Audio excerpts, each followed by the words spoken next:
guest of honor, Bird Runningwater. Bird belongs to the Cheyenne and Mescalero Apache peoples and was reared on the Mescalero Apache Reservation in New Mexico.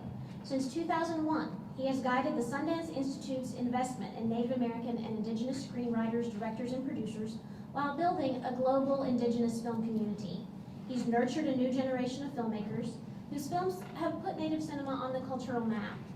Based in Los Angeles, California, Bird serves as the director of the Sundance Institute's Native American and Indigenous program and oversees the Native Lab Film Fellowship, the Indigenous Producers Initiative, the Sundance Film Festival's Native Forum, the Full Circle Initiative, and was recently appointed to spearhead the Institute's diversity work across all programs. Before joining Sundance, Bird was based in New York City and served as executive director of the Fund of the Four Directions, the private philanthropy of the Rockefeller family members. Prior to joining the fund, Runningwater served as a program associate in the Ford Foundation's Media, Arts, and Culture program.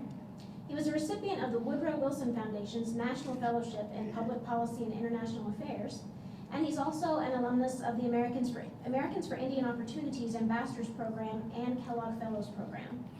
And, as you know, he's a graduate of the University of Oklahoma. And I'd like to just say, that is, of course, from his official biography, but I'd like to say something about him personally. I was thinking about this, and I have known Bird for going on 20 years now, and something that I know about him is this. You know, we talk all the time in Native American studies about what it means to be a citizen of your community. How can you serve your people? How can you be of service? And you know, that's always an interesting and complicated conversation and a meaningful conversation. But Bird Runningwater exemplifies someone who has helped show us all what it means to be a good citizen of his communities, to serve his people all over the world. It doesn't have to be in Oklahoma to do that, it doesn't have to be home to do that, but you can do that from wherever you are and in a variety of capacities. And I think that that is something that he has shown all of us, that there are many models to do that and many ways to impact and influence Native lives and lives literally across the world. So at this time, please join me in giving a warm OU welcome to Bird Runningwater.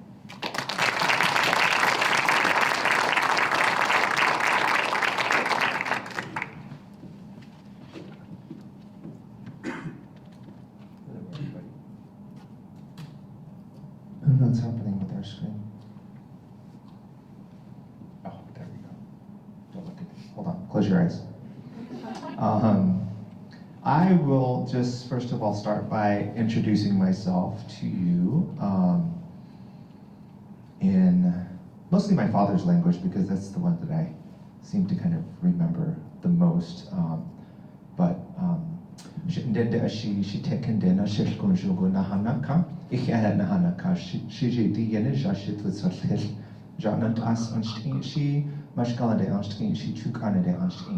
I basically have welcomed you as my people, my friends, my relatives, and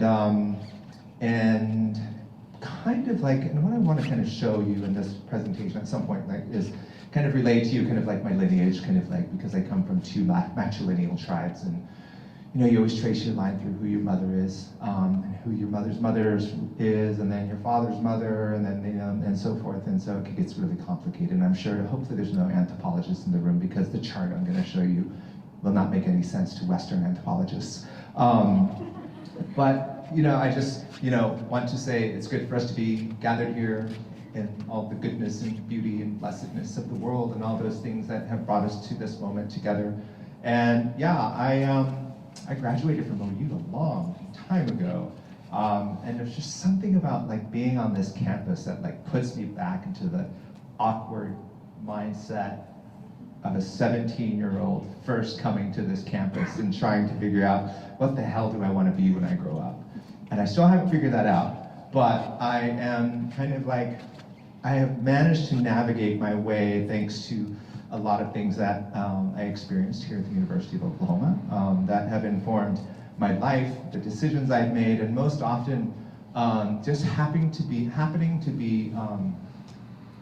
what I always say, in the wrong place at the wrong time. But also like being so open to possibility that to actually kind of like just stay in that moment and just go for it and see what happens at the other end of it. And I think a lot of that comes from my faith, you know, and kind of my own beliefs that I was, you know, raised in with my family members. This is my program here that I'm now running, and this is me. But then I kind of like, I was trying to like, Amanda, Dr. Kopp wanted me to kind of like, she's like, tell us about yourself, because this presentation is actually all about like, what is Sundance Institute? Sundance Institute does this, blah, blah, blah, blah, which I realized all of a sudden is kind of like deeply impersonal, which is kind of the mode you get used to operating in a professional life, a professional world, and trying to articulate to people on a global scale, kind of like, especially people who've never heard of Sundance Institute, let alone, you know, never heard of me.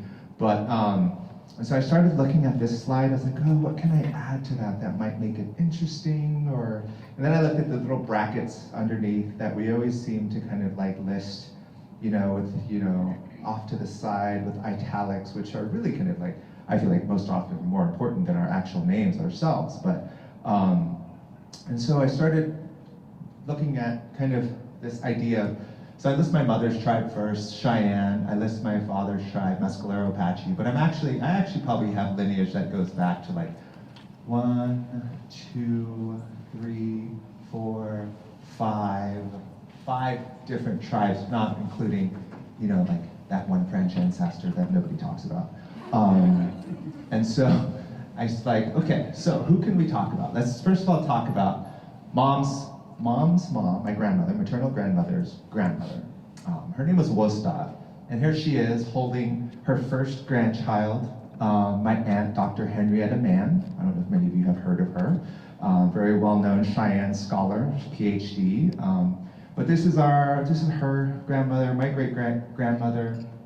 Am I getting that right? Anyway, but she was actually Lakota. She belonged to Red Cloud's band of Lakota. And you know, back in the day, Cheyennes and Lakotas, we were allies and we fought everybody together, other tribes, you know, invaders.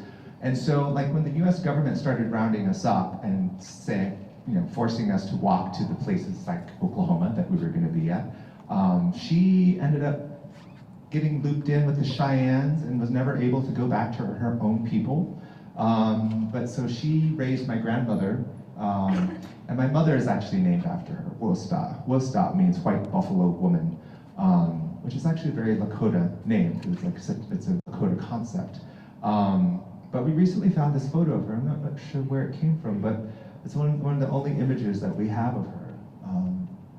And I think it's such a fascinating image. Like, I don't even know where it was taken. It must have been taken like probably in Hammond, because I think my Aunt Henry was born in Hammond, Oklahoma.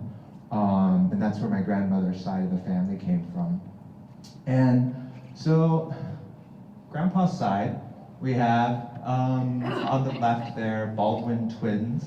And Baldwin was like, that bundle he's holding, he was the sacred arrow keeper for the Cheyenne people, which is kind of like these arrows that we were given at the time of creation by our prophet, Sweet Medicine, who kind of like foretold what would become of us as a people.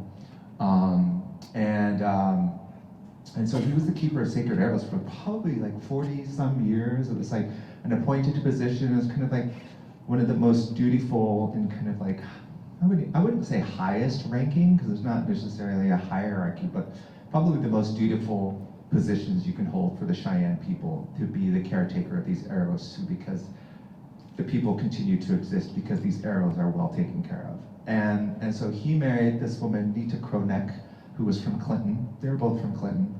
And they had my grandpa, Harvey Twins. My great-grandpa, Baldwin, was also he was the arrow keeper, he was a Sundance priest. He and my great-grandmother were known to be kind of like among the last people who performed one of our dances, which is called the animal dance, which is held kind of just prior to our Sundance And I wish I would have known them. I'm sure we all have that feeling. So these are my grandparents. I don't know how many of your grandparents wore matching outfits, but mine did. And this is them holding their first female grandchild, my little sister, Jonita, this cute little Cheyenne buckskin dress she's wearing. And so this is Grandpa Harvey. He was Baldwin and Nita's son. This is Grandma Marion. She was like raised by Woolstock because her mother passed away when she was a little girl. And so these are my grandparents. When my parents went off to college, they kind of just dropped. I was born in Mescalero, New Mexico reservation. They moved to Oklahoma. They swung by Clinton. They dropped me off at my grandparents' house, and my parents carried on. They actually came to Norman because my mom wanted to go to OU.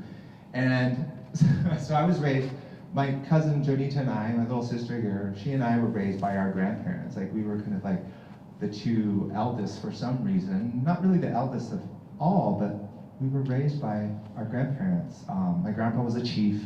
He was a Sundance priest, so he lived a very ceremonial life. And so we were just carted along with this trailer in the back of Grandpa's truck that always had to go from chief's meeting to pledgers meetings to society meetings to, arrow worship meetings, And so we grew up with this really great life. My grandparents only spoke Cheyenne to each other.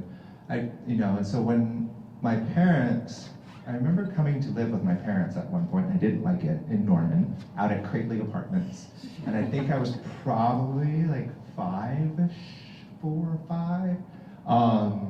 And the only interesting thing that I can remember about that time of my life is that the OU, the Pride of Oklahoma Sooners band used to practice in that field right outside of Crately Apartments. And I used to just go sit there and just watch them.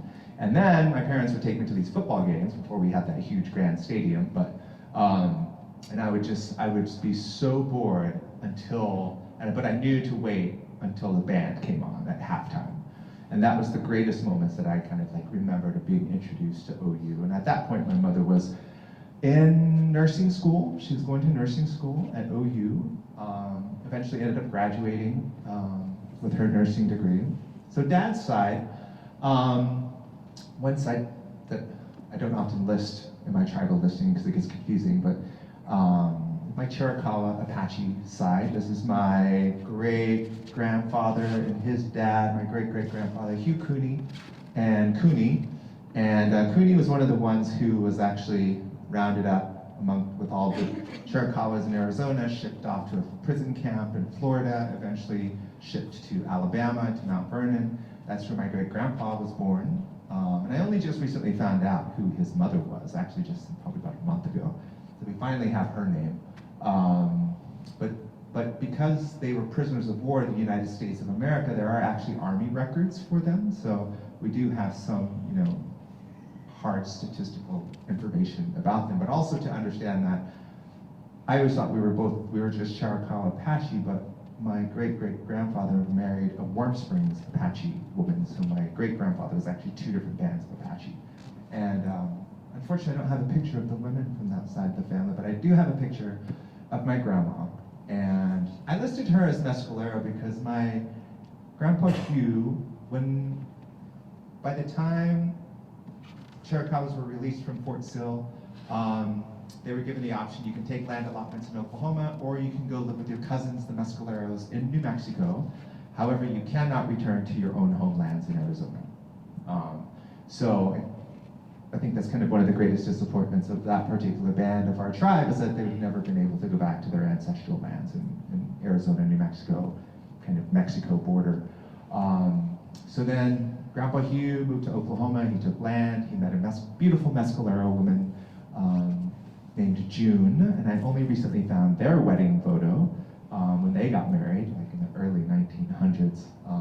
And they had my grandmother, Elizabeth Cooney, and I think I totally take after my grandma Elizabeth because she was an amazingly nomadic woman. This picture was taken of her when she lived in Los Angeles. I found photos recently of her kind of like posing in front of this sign that was like Hollywood Cantina. And here I thought I was the only Apache to ever go to Hollywood. And turns out Grandma had been there before. But my dad was born in Long Beach, California. And I remember Mom and Dad came out to celebrate my birthday with me 2 years ago. And Dad was losing his eyesight, his health was failing. And it was kind of the last birthday I ever spent with both of them together. And I was driving Mom and Dad, dragging them all over LA, going down, and I had been asked to kind of MC like the American Indian Heritage Month kind of event that the city of LA was sponsoring, the mayor's office was sponsoring, and we were going down Wilshire, and Dad said, "Where are we?" I said, "We're going down Wilshire. We're late, and blazing down Wilshire." And he goes, "Well," he said, "let me know when we pass Figueroa Street." And I was like, "How do you know where Figueroa Street is?" He's like, "We used to live off of Figueroa and Wilshire when I was a little boy." You know, and so I realized more and more, like, now that my parents are gone, of course, that like, there's so many stories that I did not capture. You know, it's kind of rude to ask direct questions, and both traditions, it's like you have to find a circumventual way to kind of like bring up a topic, hoping that they'll speak to it. A lot of times they didn't. But yeah, Grandma did some time in LA. She might have even been in the movies for all I know. And so they had like, I don't know, basically I come from all this. I don't know, somehow all of this brought me here. And so then it produced these two people, Mom, prom queen at Chiricahua Indian High School, you know, met like badass Wyndham Runningwater at Chiricahua Indian High School. And then they made this. Oh, that was my favorite jacket ever. I think it still is. I could probably get in a lot of trouble for that. But I just was like, you know, like, this is me, like, so my parents scooped me up back after Mom graduated from nursing school. Dad graduated from Southwestern.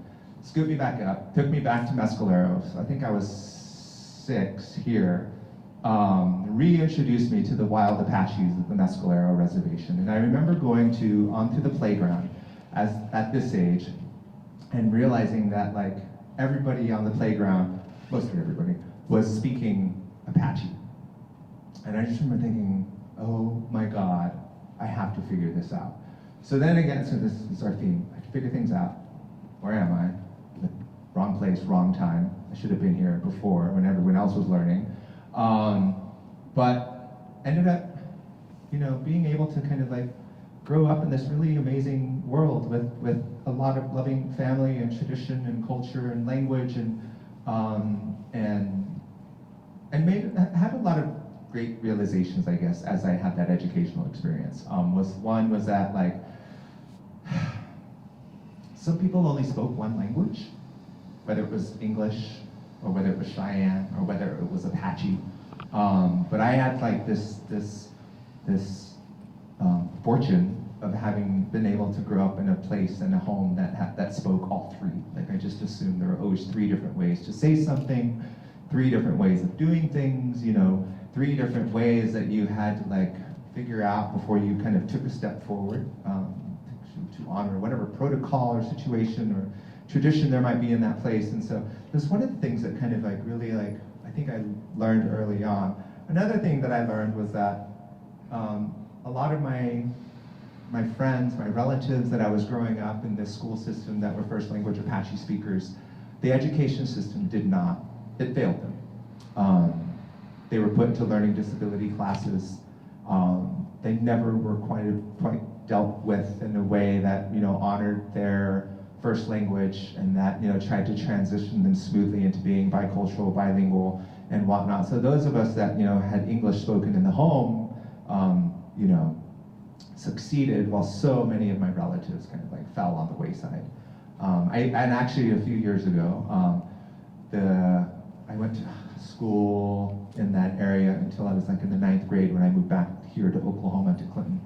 And recently we had a 20th anniversary for the class of 1988. And instead of saying like, it's the 20th anniversary for the graduates of 1988, what the invitation said was, this is an invitation for anyone who would have graduated in 1988 or who ever attended any grade with anyone else who might have graduated, in 1988, which is like, I felt like such a polite way of including everyone that was maybe supposed to graduate that year but didn't. And that's when I came to OU, is when I was 1988, 17 years old. Trying to figure out what the hell I want to be when I grow up. I'm gonna turn that off for now. So I came to OU. I tried many different majors. I almost flunked out twice. I think I graduated with I was on the 6-year plan long before there was ever one. I don't know if there ever has been one ever since. And I tried all these different majors that I thought, because my mother was in healthcare, I was like, oh, I'm supposed to be something healthcare-y. It wasn't for me. I couldn't get past chemistry. And then I tried, I was like, well, maybe I'll what was the other, oh, engineering. Yeah, I'll be an engineer. They make a lot of money. Almost flunked out. And then I finally started thinking, what can I do that I would like, that I can stick with, that I know I'm good at? And one of those things that I knew that I was good at was writing. I was always writing, in my 4th grade teacher, we had to write these little books, and I was always telling stories about my horses and, about my grandparents in Oklahoma, my cousins in Oklahoma, and here and there, and she just loved my stories. And so I was like, writing, I'll look at something in writing, I'll go to, it was looking at College of Arts and Sciences, I was like, journalism, I'll go to journalism. So I majored in journalism and started working on a public relations degree, and I was a reporter for the school paper. And I was also a columnist for the school paper. And around that time, I was nearing the end of my career, and I had taken, back then they were just every department offered different Native courses, whether they were, Native American literature, Native American aesthetics, Native American cross-cultural communication, Native American history, and so as Native students, we are so hungry for exposure to our own kind of sense of being, no matter what the theme or subject was, that all of us Native students, we were always taking every Native course possible, and so I was doing that all along the way, and by the time I reached year 5, I was trying to get out, and 2 things happened. One was, I got this fellowship. The American Indian counselor at the time, Shannon Freeman, who's in the audience, gave me this piece of paper. She always kept such a great eye out for everybody. She's like, here, you need to apply for this. Apply for this. Whether scholarships, fellowships, all this stuff. And it was this application to the Woodrow Wilson Fellowship. I was like, all right. So I did a resume, I filled it out, I sent it in. And then Barbara Hobson came to me and sat me down. She said, just so you know, Native American Studies is about to be approved to be a degree granting program. We've gone through all the course listings, and everybody who's taken every possible Native course on campus, and you are the person who has taken the most. And guess what? I was like, I don't know. She's like, you're gonna be our first graduate. I was like, okay, what does that mean? What it meant was I had to stay a whole nother, I had 2 semesters to finish things. And in addition to the Woodrow Wilson thing, because I couldn't graduate if I wanted to take the Woodrow Wilson thing, I got accepted. And so I was like, all right. So then I stayed an additional year. If I hadn't stayed that additional year, here we go, wrong place, wrong time.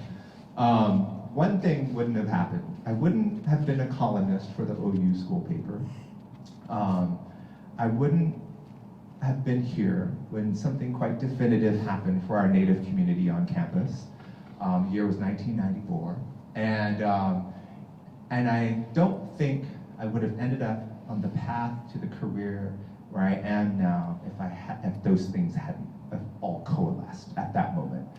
And so when I was a columnist for a school paper, I was so we are the world, we all should love each other. I was sharing. I recently, my father recently passed away about a year ago, and I was going through all his papers and files, and he kept a file on me that had all of my columns from the school paper that I didn't know that he had collected.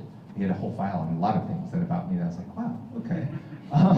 And so then, like, spring comes around, we're like, I got one foot out the door, I got accepted to University of Texas for grad school. I know I just have to do that to annoy people. But, and so, we put up this teepee on South Oval, or by the library, sorry. And some friends of mine were sleeping in it one night, and they got harassed by some fraternity students. And that was one thing. We're like, okay, we realized we believed it happened, and we weren't quite doubtful. We had cell phones back then, we might have been able to capture it, and like justice would have been a bit more swift. But instead, what happened was I went to the police report at the journalism department, looked at the police records. The incident wasn't mentioned in the police records. It was only it was like minor disturbance by library listed, even though our students had been very vocal and had filed complaints and had said this is what we were attacked, by fraternity members. And so the story got buried. And so I used my column that week to kind of like expose what had happened to our students and to our TP right out here by the library. And that's when kind of like a nuclear bomb kind of went off. It was like, everything blew up, which was great because it needed to. A lot of great debate happened with our students and faculty and administration and supporters and opponents as well. And I just began to use my column week after week after week of documenting what was happening when the newspaper and my colleagues in the newspaper refused to report on the situation. And then also kind of like when people were trying to like squelch what was going on, because back then, like, we got our information from the newspaper. We didn't have Facebook and, by the way, I need to Snapchat a photo of you guys. We didn't have Instagram, we didn't have like Twitter, we didn't have all of these different things, like we have now. And it was great, but it was so frustrating at the same time. And so I realized like I had made the right choice. I began to like understand these systems of storytelling. I had participated as a full faith member of that system and had been felt like respected within that as a journalist, as an op-ed writer. And so, but once I realized, like, once I began to articulate kind of a perspective, and I started to kind of really like authenticate my own personal voice as a writer, the more honest and the more truthful I became in that my presentation of that point of view, there were so many different reactions to it. So many positive, from Native students who had like given me the stink eye all 4 or 5 years in the past, to my colleagues, friends, who loved me, to the point of getting hate mail at the journalism office, with no return address, death threats on my voicemail machine at home, answering machine. Remember those? We used to have voice answering machines. And I kind of began to realize, I was like, wow, like actually like speaking a truth can kind of like put you in danger, but it can also kind of like achieve so much if you really just persistent, and you have the privilege of, like I had the privilege of being able to have a column in the paper, and I had a weekly column, and I was so dedicated to it, and every week I wrote that column. And so justice semi-prevailed in some ways. We saw many ramifications of what happened to those who stood up for us, even for years after that. One of the things that I know that Shannon told me once was that I think the Department of Education began an investigation into kind of like the atmosphere at the University of Oklahoma and whether there was kind of racial intolerance and whatnot. And one of the things that was utilized in them activating that investigation was that I had documented by the week kind of different events that were happening, different encounters that were happening, different situations that many of us were involved in because we were participating in these meetings with the president, vice president, student affairs, and all these different positions, trying to really, and all these rallies that were like, people were coming together, that was the greatest unification like American Indian students at the university that I've ever seen. And it was just like so many disparate people from different places, from NALSA, the law school, social workers, American Indian Student Social Workers Association, you know, ASA, all of these different groups. There, at that point, there had been a group called SNAG, I think, that had been established or something, which I think is now a fraternity. But, and it was like, it was such a great moment of inspiration of, you know, being able to be in this place. So I go on, I think I like went to Austin, like giving two birds as I drove south, because I was like, God, get me out of here. I can't handle this. I can't, you know, manage all of this stuff. What was happening just emotionally and spiritually. And like, so I went to grad school, graduated, moved to New York City. I was like, I just wanted to like, I needed to get lost, I guess. I got lost and wandered into New York City and ran screaming out 4 years later, because I couldn't handle that either. But, so I ended up getting this job. I got a master's degree in public policy. I ended up getting a job at the Ford Foundation, which at the time was the world's largest foundation. They had like, when I entered there was like an $8 billion asset base. I helped build the Media, Arts, and Culture program. When I left 2 years later, the asset base was bull market of the late 90s, so like our asset base had grown in 2 years from $8 billion to $12 billion. And my VP from like the 11th floor would come down to us at the 6th floor and just like, okay, you have $2 million more you need to figure out how to program. Your program, you have $5 million you gotta figure out how to program. And it was just like the most amazing place to be, because he had like this embarrassment of wealth and riches to like be able to program. But I recognized that at that point, I was giving the media program, and I wanted to give money to the Native American media field. And we had a great community that was like plugging along. They were, you know, at that point, everybody was striving to be the first Native American director of a feature film, because that hadn't happened yet. It was 1996. And so we were trying to do this work. I was trying to give funds to the Native community, to Native organizations, but unfortunately nobody could pass like a fiscal test, you know, in order for us to give a grant to a nonprofit. There's all this fiscal, you know, tests that we have to do, budgets and history and whatnot, and 501c3 status and things. And so it's like, God, we gotta figure this out. We gotta figure out how to support more filmmakers. And I knew that there were all these ideas and goals and hope for where we could go with the idea of feature films and fiction films. We had a great history in documentary. There's probably like about, up until that point, there's probably about a 20, 25 year history of Native people steadily working in documentary because of the support that was available to us through the PBS system, the CPB, you know, there was a bit more funding. And so Sundance at that point, this random organization I had never heard of, came to the Ford Foundation to ask for a grant to support the general operations of that organization. And my colleagues, my superiors said, no, thank you, but no, we'll keep looking to see who else we want to fund. And so they tried to cultivate us more. Sundance invited my VP, my superiors all to Sundance Film Festival in the year of 1998. And so none of them could go. So they were like, okay, Bird, they were like, Bird, do you have to go to Sundance? And I was like, why do I have to go to Sundance? Can't somebody else go to Sundance? Like, it's cold in New York, but it's gonna be colder there. I don't know, I don't wanna go. I had to go, so I went. And that actually ended up being the year that Smoke Signals premiered at Sundance Film Festival. And it was world premiere. And at that point, I had actually gotten to know Chris Eyre when I first moved to New York. Found out we were from the same tribe. He kind of was on this kind of like, this journey to try to get a feature film made, him and Sherman Alexie. And it was really fascinating to watch them go through that journey because it was so tedious and it was so, I'm like, God, why would anyone want to do that? First of all. And then I got there to that premiere, and then it won all the top awards, and Miramax bought it before the festival. They actually made a profit. I think it was made for 1.5, and I think it got sold for 2.5 million. It ended up being the second highest grossing independent film of 1998 that year.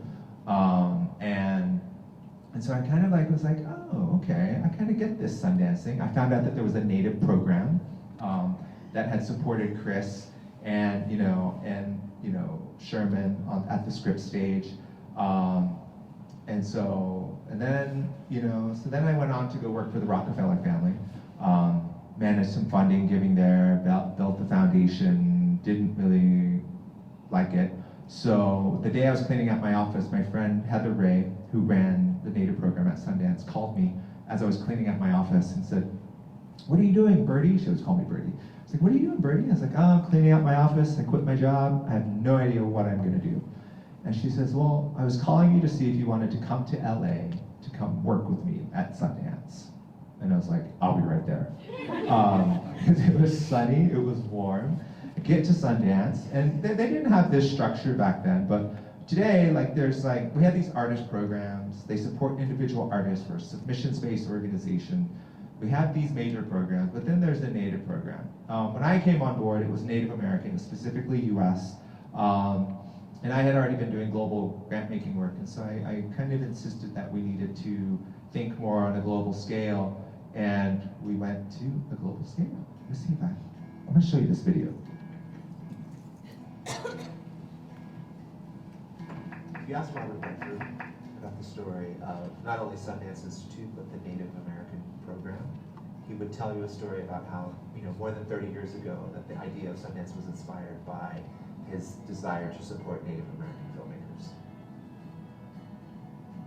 One of the biggest obstacles I think that Native writers or people that are interested in film face is that they don't realize that there is an opportunity with Sundance to actually get your work out there and be a part of it.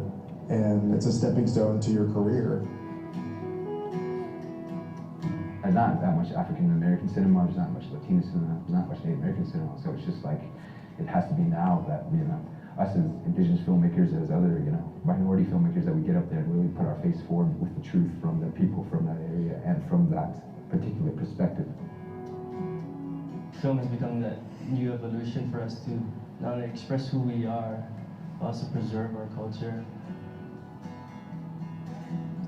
I remember submitting a one-page proposal to a Native program for my first project, Miss Navajo. And from then, at the Institute, developing Miss Navajo into this feature documentary. Without the support of the Institute, I wouldn't be where I'm at today. I'm one of those kids who fell through the cracks. Barely graduated school, I didn't think I could go to college, and it was because I think I wasn't given a chance.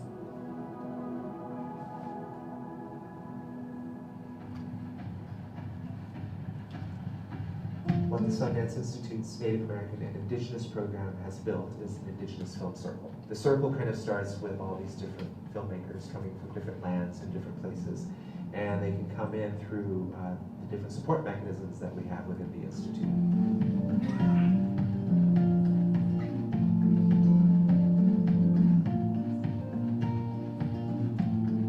I actually went to film school as my master program at Indiana University. It's quite different, from that scholarly perspective to where here, which is more nurturing and kind of giving you different pathways as a writer-director and exposing you to those and not really saying, like, this is the right way, you have to do it. It's all about developing your voice. Like, some people have got a lot to say, but they don't know how to say it. And, it's a lot of it is about unlocking all that.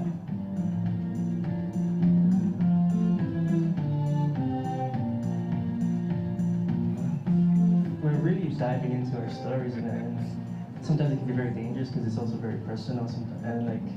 But they've created this environment for us to not be afraid. We are resources forever. It's not just for your time at the lab on this particular project, but you make those alliances. It becomes like this very tight community, and everyone who comes into this lab leaves feeling like they're part of a family.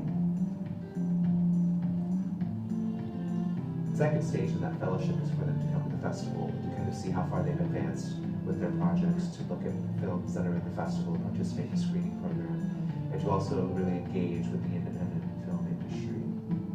Sundance has really opened every door in my career, and it's always really been a perfect place for me to like go and show my work and have it be taken seriously.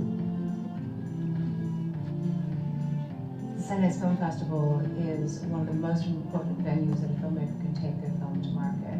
As a filmmaker, native or otherwise, it's really the place where you bring your film to international audiences. In many ways, it's a point in which you realize, as a producer-director, you've arrived. One of the most exciting things about this Indigenous Film Circle is connecting with audiences, especially Native audiences and audiences on Native lands, where we're able to take these films back to communities to inspire new generations of filmmakers. I've made a commitment to be bold this year, and being here at Sundance and in this lab is part of that process of starting to own those experiences. A lot of the work that these filmmakers have done have really traveled the world. You know, they've played at the Venice Film Festival, you know, the Cannes Film Festival, or the Berlinale in Germany. And so a lot of these films have become very transcendent, you know, just being native films.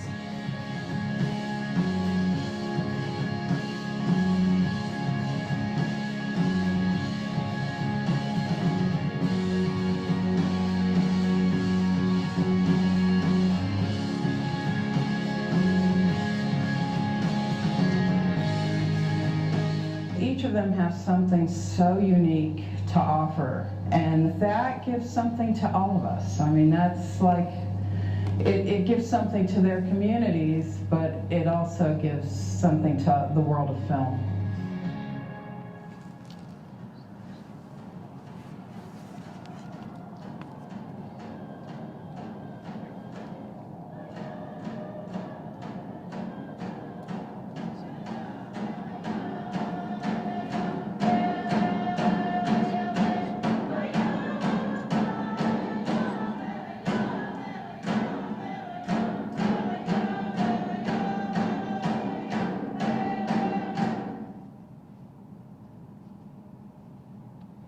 So that's kind of like the overview of Sundance, so I don't have to articulate it too much. But you know, I think one of the things that I hope that you'll maybe kind of like tag onto is like that this word that keeps kind of getting mentioned over and over. And this way that Sundance works is this idea of voice. You know, having a distinct voice, an authentic voice, you know, an original voice. And that's one of the things that we look to, because we are, like I said earlier, submissions-based. Every program we have, whether it's our film festival, where we have, how many was it this year? Like 12,000 people submitting their films to us. We accepted 190, I think we accepted 74 short films from 8,000 submissions, and we had 115 features submitted from, I think, 4,000 features. And so and then we have like our writers labs, we have our global screenwriters lab where we probably look at 3,000 scripts a year. We pick 12 that we want to work with. The Native Lab, you know, we'll get roughly around maybe 150 submissions to us. We'll pick, you know, 4 that we want to work with for the year. But we're known for our curatorial abilities, looking at and analyzing work from the point of view of like, you know, what's the perspective, what's the voice, what's the story that this person, you know, needs to tell. And I feel like going back to like my time at OU, whenever I felt like, I guess I was in that place myself, like I felt like I had this story that I needed to tell, and that I was trying to articulate to people to try to get to, you know, like these intricacies and nuances of a situation and a scenario that was unfortunate, but I was trying to, like, to the broadest audience possible, trying to kind of create some type of, you know, consensus, you know, perception, you know, about what was going on. You know, it's kind of very almost similar to what we do at Sundance. And so we looked for a lot of diverse stories and backgrounds. And so like we, you know, and over the years, like I feel really, that video is even a little old, but I feel very pleased to have been able to support, you know, so many great filmmakers, some of whom are from Oklahoma, Sterling Harjo. You know, we're working with Randy LeClaire right now on a short film. You know, Jason Asnap as well has come through our labs. And so there's all these other, we just had one of our newest producers, investments and producers, Blake Pickens, who's a graduate of OU, who's from Chiricahua Nation as well, just had a feature film that he produced in our next section. Chad Burris, who I went to OU with, has become a seasoned producer. I think we've made probably about 6 or 7 films together. He's Chickasaw as well. And, you know, so like, there's just been, Sundance has supported 3 generations of Native artists, going back to that first generation of documentary makers I was telling you about, people like the late Phil Lucas, who's passed on, Sandy Sunrising Osawa from Makah Nation up in Washington, you know, George Bordeaux from Blackfeet Nation, you know, and so like Sundance got involved supporting, showing their work at our festival, and some of their subsequent work, but then, you know, we had that second generation come in who started working in fiction film, people like Chris Eyre, you know, Sherman Alexie, Randy Red Road, Shirley Chichu from up in Canada, all of the first wave of our Native people who started making fiction films and who really kind of like started laying the groundwork in the fiction world for kind of the third generation, which kind of came during my watch, which is when we started to internationalize as well, but we were working with Sterling Harjo and Black Horse Low, as well as Taika Waititi from down in Aotearoa, New Zealand, some of his first fiction films. And then also kind of some work into Aboriginal Australia, like Samson and Delilah by Warwick Thornton, that we supported at one point as well. And I helped set up labs for Aboriginal filmmakers in Australia to help strengthen their stories as well. And so then, like, if you look at it at like a medicine wheel, 3 different generations, you know, like in that 4th generation, as we've been doing, I've started doing some strategic planning probably 5 years ago, and I started getting worried. I was like, oh my God, who, well, I had a question mark in that 4th generation. I was like, who's gonna be that next generation? Like, how are we gonna reach them? Are they even gonna wanna make films? I mean, like, are they just gonna go straight to YouTube, like shoot on their phones and go to YouTube and bypass theatrical audiences? And started asking ourselves a lot of questions. And so we've shifted a lot of our programmatic focus now to, and we're still looking at everything, but really honing in to figure out how can we outreach and connect with, you know, 18 to 24-year-olds working in short form filmmaking. And so that's where a lot of our fellowships are kind of going, and our support is going right now, but we are still seeding producers, seeding feature films, working with documentaries. We just gave an inaugural award to one of my mentors in the film world, who I felt very privileged to meet first back in 2000, 2001 when I came on board at Sundance, the late Merita Mita, who was the first Maori woman and the only Maori woman to write and direct a fiction feature film in New Zealand. And she came on board and worked with me for, you know, almost 10 years before she passed away, sadly, and supported a lot of our, you know, filmmakers. And so it's like been a lot of great globe hopping, and now we're like, my program, like I have like Sami filmmakers and Scandinavian and like Arctic Circle who want us to come and do workshops there. We're actually going to be doing a workshop in May for Pacific Polynesian filmmakers in Hawaii. You know, I just did a workshop in December up in Whistler in British Columbia, which is the National Fellowship for Aboriginal filmmakers as well. And so like, there's more filmmakers working than ever before, and you know, and so many great stories that I think that are still yet to be told that are going to come to your screens. And so I hope you'll support them, whether they show up in a cinema or maybe they'll show up on a digital platform somewhere. But you've got Crossroads Film Festival, which is a great supporter of our filmmakers and our work, as is Dead Center up in Oklahoma City. You know, they just did a premiere of Miko, which was one of the first experiences that I've ever had with Sterling's film, to be sitting in an audience with entirely, pretty much probably 99.9% Creek people sitting in that film, everybody seeing it for the first time. And it's like, you could have felt like, you could have heard a pin drop. It was like, but you could also like just feel the pride and like, and the emotion. And it was like one of the most kind of like, one of the highlights, I think, of a moment of, you know, a world premiere, I think, that I've ever, you know, witnessed and experienced. And so, I don't know, that's the work I do. I think I should shut up now, because I think we have to end soon, but also open up for questions, if you guys have any questions.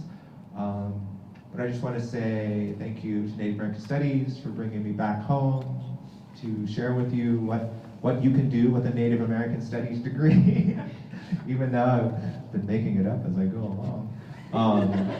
And embracing those moments when I've been in the wrong place, the wrong time, or maybe it was meant to be, who knows.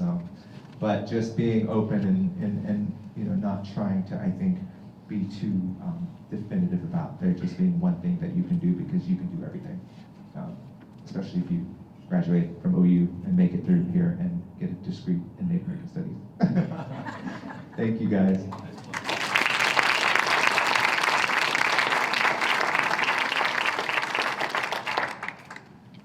Questions? No? That's fine, you don't have to. Oh, sorry.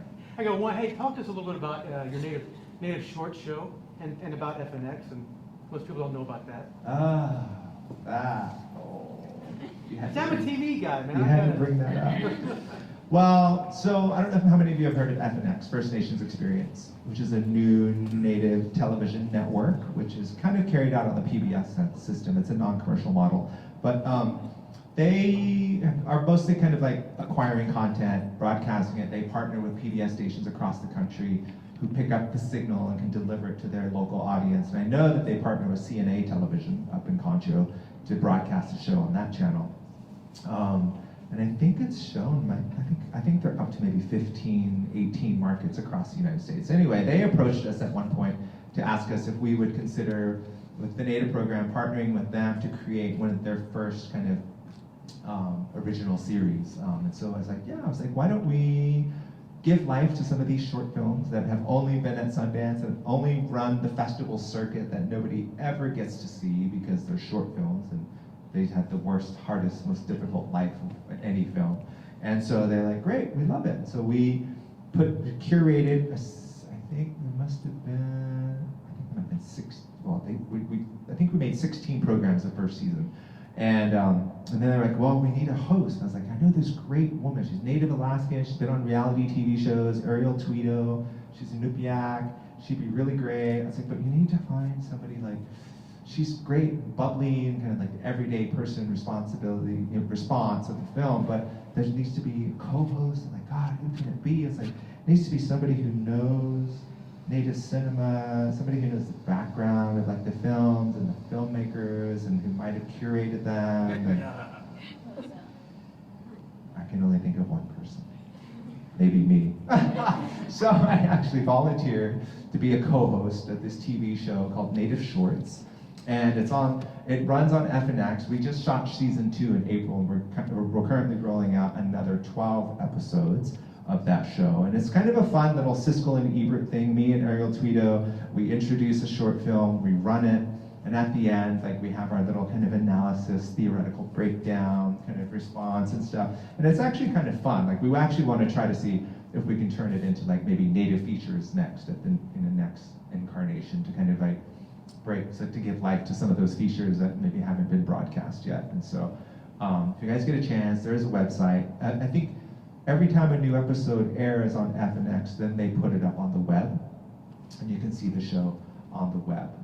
But it's really fun, and it's actually kind of like, it's kind of like gotten us thinking about what more kind of programming can we do, should we do, like what kind of Native perspective, analytical is being, presented out there on screen. I don't think that there's much, but it's been a fun ride doing that. So catch it if you can. Native Shorts. Yes. So are you on the selection committee for Sundance too? When these 12,000 films start coming in, are you part of the winnowing process? Yeah. Question is, am I on the selection committee for Sundance Film Festival? And yes, that's how I was originally hired to be what's called a programmer. Program films. Back when I was hired, we were only getting like probably 6,000, and it's doubled since then. But yeah, so we have different teams of selectors. We have features programmers, which is probably about 10 people. Those are broken down into world, documentary, fiction, and then we have a team of short film programmers, which I think there's probably eight of them. And so each team kind of like takes on its work of, we track year-round, we're paying attention to what we hear that might be in production, we're in touch with sales agents, we're in touch with the people we supported through our labs, and so we encourage people to apply, and then other people apply blindly as well to us. And so my beat basically is like, I'm still the beat that I still cover is doing some programming. I have a young Kiowa Mohawk man who's now my manager in the Native program I've been kind of grooming to do more programming work, and so he's now a part of our shorts programming team. And so I'm grooming him to kind of take over a lot more of the programming stuff. Because I love that stuff, and I wish I could dedicate almost all my time, like I used to watch, just staying at home, sitting on my couch, watching film after film after film. I think I've averaged to a point where I could probably get up to maybe probably 6 features a day, and just watching one after the other before you start getting bed sores. But it's a lot of work. But I've also had to start seeding scripts, reading. It's so interesting, like so many of this projects that you guys are showing at Crossroads, I was like, oh wow, I remember reading that script. I remember reading that script. I remember when he was pitching that idea. Renee Nalfago, I hung out with him in Amsterdam back when he was just at the script stage for his feature that you guys are going to show. Ages ago, it must have been probably 5 or 6 years ago, and it's a long journey to get a film made. Drumtown's Finest, which I think was at Crossroads a year for last year. Sydney Freeland and I started working on that feature script back in 2009. I think I read the first draft back in 2008. The film just premiered at our festival. What year are we in 2014. So I think it took her 7 years to make that film. So a lot of the work that I do is like staying with them, picking them up off the ground whenever the rewrite just doesn't go the way they thought it might have gone, having like a nice little pool of money that, thank God, some private donors will support to us to be able to get little grants to kind of like, here's a little bit of money, pay your rent so you can keep writing, and being very strategic about how we support somebody over the journey of their artistic career to bring a project to fruition. And so the documentary I mentioned earlier about Merita Mita, the fellowship named after Merito, we just gave to a Native Hawaiian filmmaker who's working on a project about Native Hawaiians who are unfortunately incarcerated at a higher level than everybody else in the islands of Hawaii. But not only that, but they now ship all of their prisoners to for-profit prisons in Arizona. And she's been making a documentary for them. We started supporting her in 2010, and she's just now to the point of she just made her first rough cut assembly. So we just gave her a nice little piece of money to help her as she starts to finish her film, heading towards post-production. So I love doing that work. That's a long-winded answer of saying yes. Yes, Dr. Horton. Very. Fiona, thanks so much for all you do, amazing, and making it global with New Zealand and the Maoris. That means so much.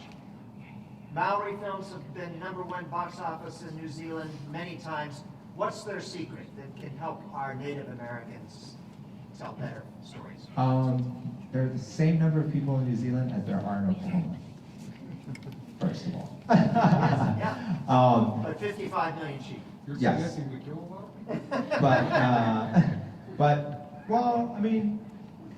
One of the things about you realize when you start working at a global scale with film industry and film commissions is that you realize that almost every country around the world has a film commission, like New Zealand Film Commission, Screen Australia, whatever country it might be, Italian Film Commission, British, UK Film Council, like every country has its own film council that funds its own national content, mostly because they are tired of their cinemas being flooded with American content coming out of our studio system.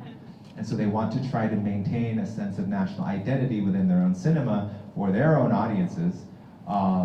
And I think, that's something I can kind of relate to when I think about us, as Native people, what shows up on our TV screens, on what movies we get to go see at the cinema. None of it is really our own. But, so in New Zealand, they couldn't quite figure it out until Taika Waititi came along.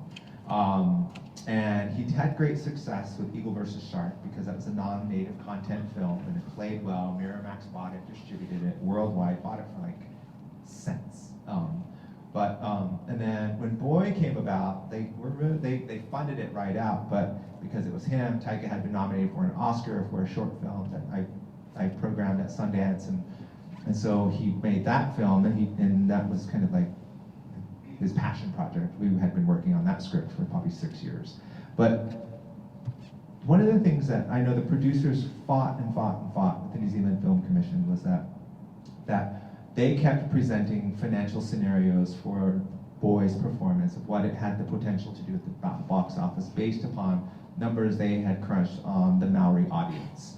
And I don't know, like so many of the studios in the States, I don't know if you know, but they know how to break down demographic data and who goes to movies and whatnot.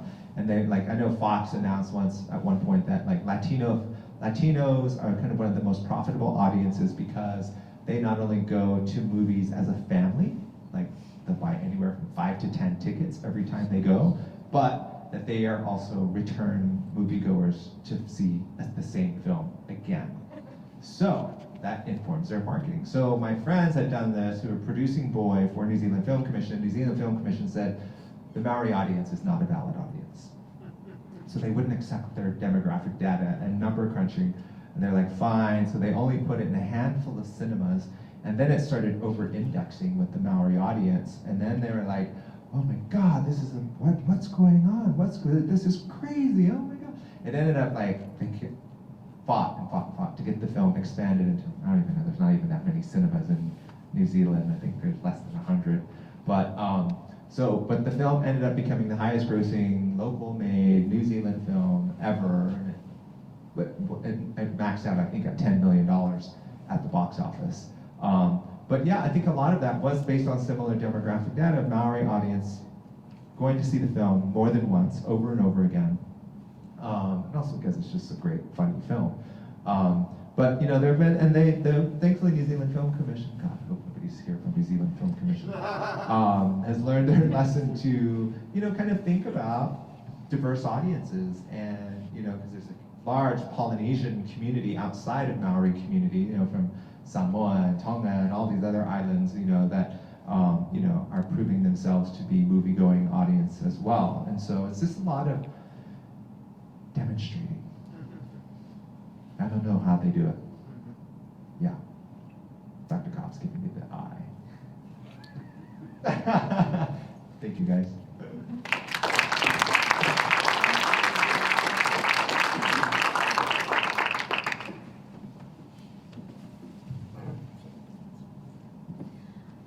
I just wanted to say, Bert, thank you so much.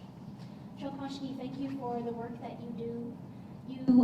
And especially through this presentation, I think that he's greatly demonstrated that the support that he provides enables so many voices to be heard and such good work to be heard all around the world. And that's good work. And I don't know what else to say besides thank you. It means a lot to a lot of us, and you inspire our students and all of us here in this audience. Make us think about different pathways that lead to different outcomes, even if you think you're in the wrong place at the wrong time. I think you're right where you're meant to be. And Joshua, could you come help me for just a second? We have, on behalf of the Department of Native American Studies and also the College of Arts and Sciences, Dean Danfus is in the audience for this today. Thank you very much for coming. We want to do our best to honor you, and we have a gift for you today. And it means a lot for you to come home here.